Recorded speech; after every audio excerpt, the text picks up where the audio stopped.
오늘도 장관 후보자 인사청문회가 4곳에서 이어지고 있습니다. 그런데 먼저 김성환 환경부 장관 후보자의 청문회에서 느닷없이 얼마 전에 결혼한 이재명 대통령의 큰아들 이름이 거론됐습니다.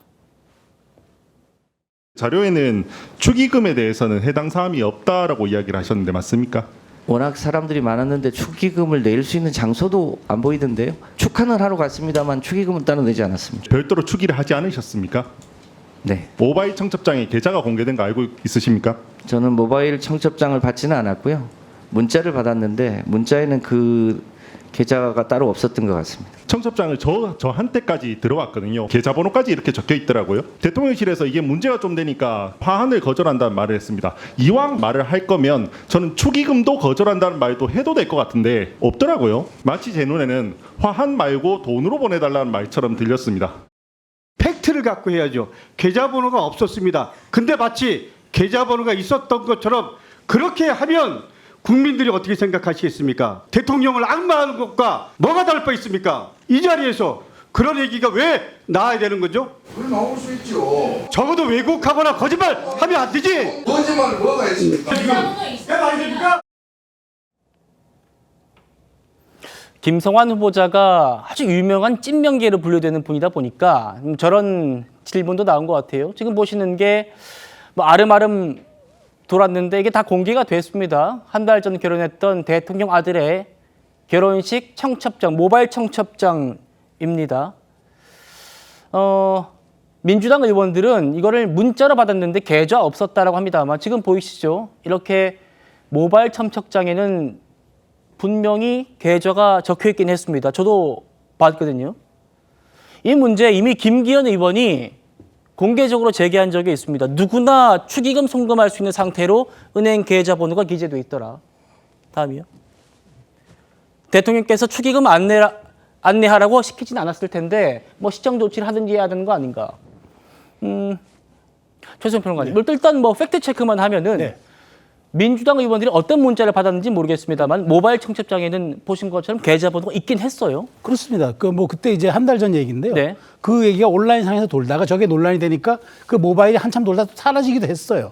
근데 지금 그 얘기하는 거는 강덕구 의원이 얘기하는 거는 종이 청첩장을 얘기하는 것 같은데 종이 청첩장은 없었어요. 문자라고 했어요. 문자. 그러니까 그러면 이제 우리 뭔가 잘못하고 있는 건데 예. 문자는 분명히 돌았습니다. 돌아서 돌다가 이제 저도 저는 제가 받진 않았지만 돌아다니는 걸 봤는데 네. 그게 사라졌다 그러더라고요. 근데 이게 왜 중요하냐 그러면은 아무 일면식도 없는 사람이 아들에 있는 계좌에 축의금을 송금한다 그러면 그것이 그 나름대로의 자신의 성의를 표현한 것도 되겠지만 나중에 자신이 아무 관련이 있든 없든 간에 그것으로 인해서 자신은 거기에 대한 또 이른바 보험이라든가 좀 대가를 지불했다고 생각할 수가 있잖아요. 돈을 낸 사람 입장에서는. 그래서 대통령 친인척에 대해서는 취임한 난 다음 날부터 특별감찰관제가 적용이 돼야 되는 겁니다. 물론 지금 이재명 대통령은 받겠다고 하고 국회 보고 추천하라는 그런 취지의 얘기를 했지만 대통령이 당선되는 순간 아들 더구나 직계 좀비 속은 친인척 정 안 되면 민정수석실이 이걸 감찰해야 됩니다. 근데 저는 사실 저 온라인에서 모바일 청첩장이 돈 것을 당시 민정수석은 어광 수석이 낙마했지만 그 다음에 이제 새로운 수석이 임명된 그런 상황에서 된 것 같은데 저는 저 정도는 관리를 했어야 된다고 봅니다. 특별감찰관이 임명되기까지 조금 시간이 걸린다면은 최소한 저거는 민정수석실에서 어떤 식으로든 저 온라인상에서 도는 거를 통제하거나 그다음에 그것이 대중에게 알려지지 않도록 했어야 하는데 좀 미비했다는 생각이 들고 그러다 보니까 결혼식에 참석한 그 김성환 후보자에게 그 얘기를 묻는 거죠. 예. 어떻게 됐느냐. 근데 그걸 가지고 저렇게 뭐 대통령을 악마화한다? 저렇게 쉴드 치는 건 저는 온당치 않아요.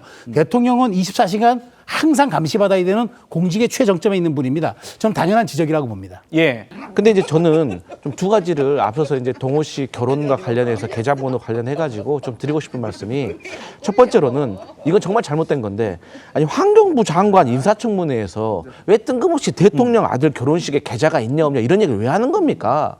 이거는 어떤 이유로든 잘못된 거예요. 이런 건 정말 전형적인 정치 공세예요. 아니 뭐 하나라도 조금 연관이 돼 있어야지 무슨 환경부 장관 인사청문회에서 이런 얘기를 왜 합니까? 이건 정말 잘못됐다는 점을 먼저 지적을 하고 예. 두 번째로 계좌 번호가 뭐 있었다 없었다 저는 모르겠습니다. 제가 그 세대가 아니라서 그런지 모르겠지만 아니 대통령의 아들도 지금까지 살아오면서 본인들 지인한테 추기도 하고 조의도 하고 했을 거 아닙니까? 그러면 이거 받을 수 있는 거 아닙니까? 그래야지 또 그 사람도 살아가면서 또 갚을 거 아니에요. 근데 아버지가 대통령이라는 이유만으로 저는 이것이 맞나? 좀 고민입니다.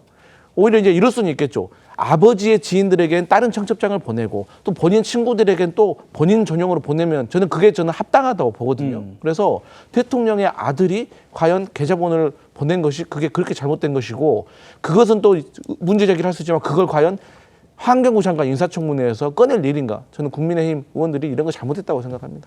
근데 이제 첫 번째 지적은 저도 좀 수긍을 하는 면이 있는데 네. 두 번째로 그 계좌가 있는 게 적절한가? 사람이라는 게 이제 처한 위치에 따라서 행동가짐이 달라지잖아요.